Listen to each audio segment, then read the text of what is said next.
Hello, fourth standard students. Today, your English lecture. English में first chapter finish हो गया था. देन वी आप लोगों ने द एंड्स का एनिमेशन देखा था लास्ट टाइम.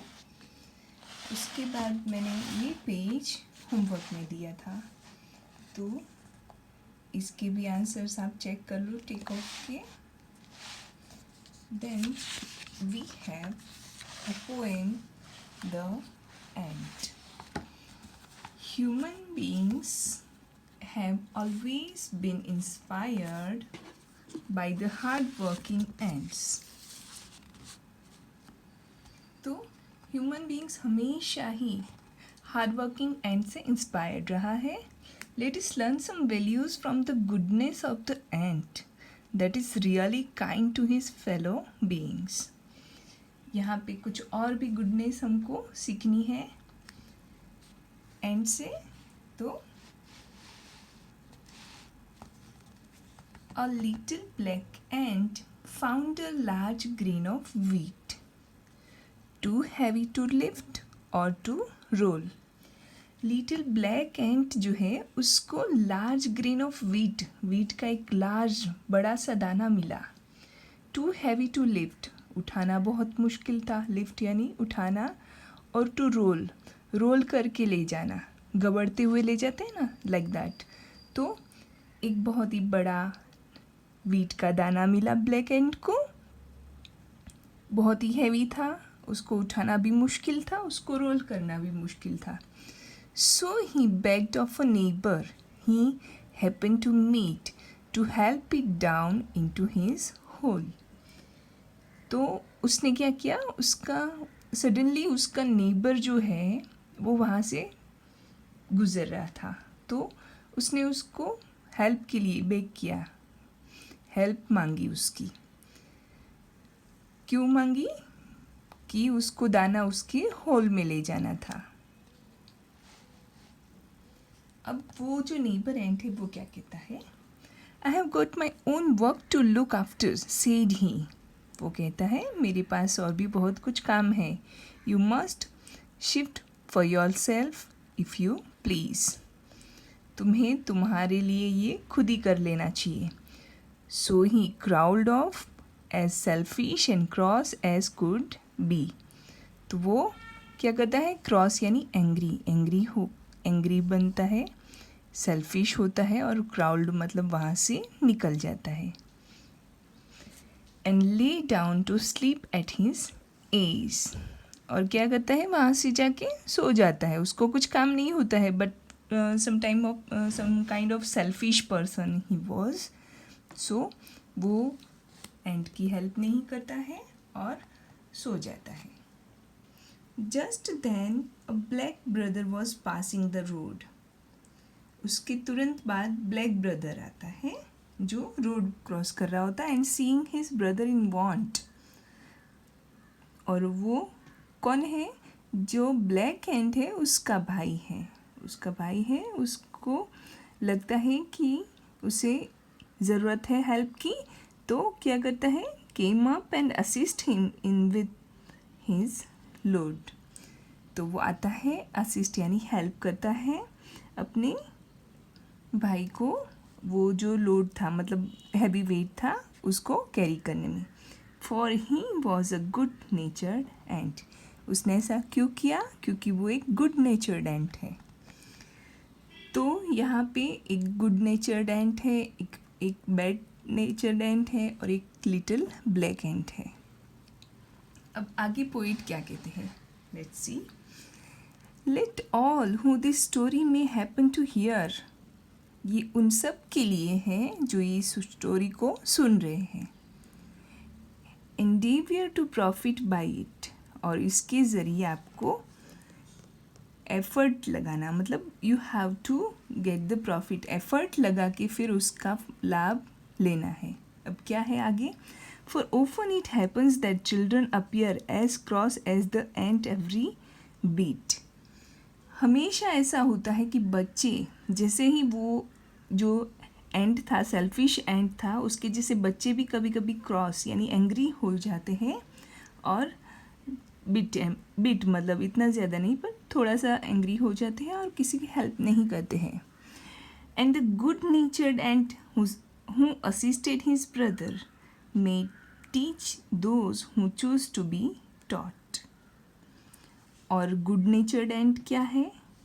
जिसने अपने भाई को हेल्प किया, वो गुड नेचर्ड एंट सबको ये सिखाती है कि हमेशा ही अच्छे रहना चाहिए और दूसरों की हेल्प करनी चाहिए. That if little insects are kind to each other then children most certainly ought. अगर इस तरह से लिटिल इंसेक्ट्स यानी छोटे छोटे इंसेक्ट भी अगर एक दूसरे के साथ काइंड होते हैं, एक दूसरे की हेल्प करते हैं, तो फिर बच्चों का भी ये फ़र्ज़ बनता है. द चिल्ड्रन मोस्ट सर्टेनली ओट, तो बच्चों का भी फ़र्ज़ बनता है कि एक दूसरे के साथ मिलजुल कर रहे, काइंड रहे और एक दूसरे की हेल्प करे.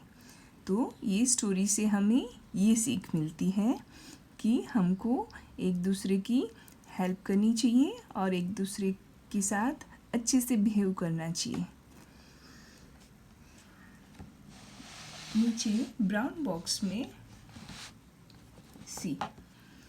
What did the little black ant find? Grain of wheat. Whom did the little black ant beg for help? His neighbor. उसके बाद एंटोनिम्स है. क्रॉस यानी एंग्री, उसका अपोजिट होगा हैप्पी. एज यानी इजी, तो उसका opposite difficult. Profit, loss. Assist help करना होता है. और डिस्टर्ब, उसका अपोजिट सर्टेनली यानी श्योर. सर्टेन यानी श्योर होता है. श्योरली तो डाउटफुली. उसके बाद न्यू वर्ड्स हैं. क्रॉस का मीनिंग होता है एंग्री या annoyed. Ease without any difficulty. Endeavour make an effort, try and make an attempt. कोशिश करनी चाहिए. एंडेवियर यानी हमें किसी भी चीज़ से हार नहीं माननी चाहिए, कोशिश करनी चाहिए. जैसे एंट ने ट्राई किया, बड़ा दाना था, उससे लिफ्ट नहीं हो रहा था, रोल नहीं हो रहा था. देन ऑल्सो उसने कोशिश की कि चलो मैं उसको कैसे भी करके अपने होल में ले जाऊंगी. और एंट हमेशा ही हार्ड वर्किंग रहे हैं. वो दाना अगर वो ले जाएगी अपने होल में, वो स्टोर करेगी तो इन फ्यूचर उसको खाने में काम आएगा. तो इस तरह से हमको एफर्ट करना चाहिए, एंडेवियर करना चाहिए. And we have to take profit to gain, to benefit. Assisted, helped. Certainly, surely. Ought, have to या फिर शुड. तो see, in poem I have underlined some words that are your hard words. Lived, baked, happened. Baked और happened है ना, उसमें ई को, जो पोएट है उन्होंने ई को बीच में से ओमिट किया है. अदरवाइज बेक्ड में BEGGED होता है. हैपेंड में HAPPENED होता है. तो ये प्रोनाउंसिएशन ठीक रहे या राइम ठीक रहे, उसके लिए उन्होंने ई को ओमिट किया है. तो baked, happened, crowd, cross, then edge, then assisted, load, endeavor, profit, appear, assist, certainly, ought. तो इतने हार्ड वर्ड्स लिखने हैं आपको नोटबुक में. उसको 5 टाइम्स लिख के फिर होमवर्क में 5 टाइम्स लिख लेने हैं. फिर एंटोनिम्स लिखने हैं और फिर न्यू वर्ड्स. उसके बाद एक्सरसाइज स्टार्ट होती है.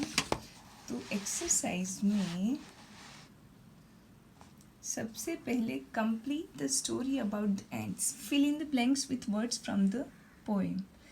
तो जो पोएम अभी भी मैंने एक्सप्लेन की, उसी को स्टोरी बेस पे स्टोरी बना के यहाँ पे रखा हुआ है. कुछ ब्लैंक्स छोड़ी है हमारे लिए, हमको फिल करनी है पोएम में से. So again you will understand the poem. Listen carefully and right the answers in your book. The story is about a little black ant who found a large grain of wheat. It was so heavy that the ant could neither lift it nor roll it. he requested and pleaded with his neighbor, whom he happened to meet on his way to help him carry the wheat down into his hole in the ground.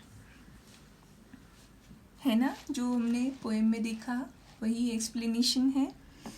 The neighbor replied that he has his own work to do and added that he should shift the grain all by himself if he really wanted it. After saying so, the selfish ant crawled away angrily and he went to sleep. In a few seconds, a black ant was passing the road. He saw his brother, who was in want of help. He came up and assisted him to carry the grain, since he was a good-natured ant.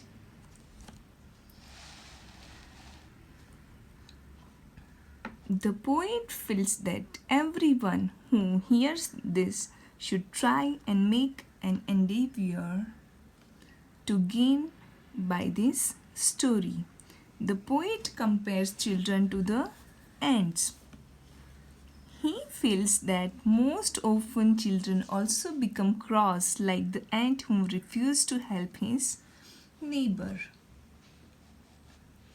The poet concludes by stating that the good-natured ant who helped his brother may teach those who wish to be taught by good examples that if little insects are kind to each other, then children also should be kind and friendly.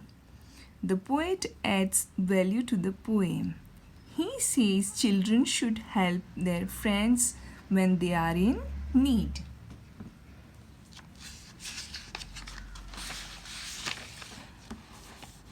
Worksheet 1. Animals sometimes are just like human beings. They work for their living and have a family that makes them happy. Now answer the following questions. तो ये answers आपको खुद से लिखने हैं. जैसे आप लोगों ने स्टोरीज यहाँ पे एंट की सुनी, वैसे ही क्रॉ की स्टोरी आती है, फिर फॉक्स की आती है. तो उस हिसाब से आपको स्टोरी की चूज़ करनी है और आंसर्स आपको खुद लिखने हैं. उसके बाद है पिक्चर्स दिए हैं हमें कुछ हार्ड वर्किंग बर्ड्स इंसेक्ट्स के. Bee, then arctic tern, then hummingbird और बीवर. वर्कशीट 2 में एंट के बारे में कुछ ज़्यादा इन्फॉर्मेशन है. I want you to read this paragraph 2 times. पहले पूरा ही पैराग्राफ 2 बार रीड करना है. उसके बाद नीचे क्वेश्चन आंसर्स हैं, मैंने दिए हैं क्वेश्चन आंसर्स. वैसे तो आपको करने होते हैं. ये कॉम्प्रिहेंशन है जिसको रीड करके हमको क्वेश्चन आंसर्स लिखने होते हैं. Then also I have given,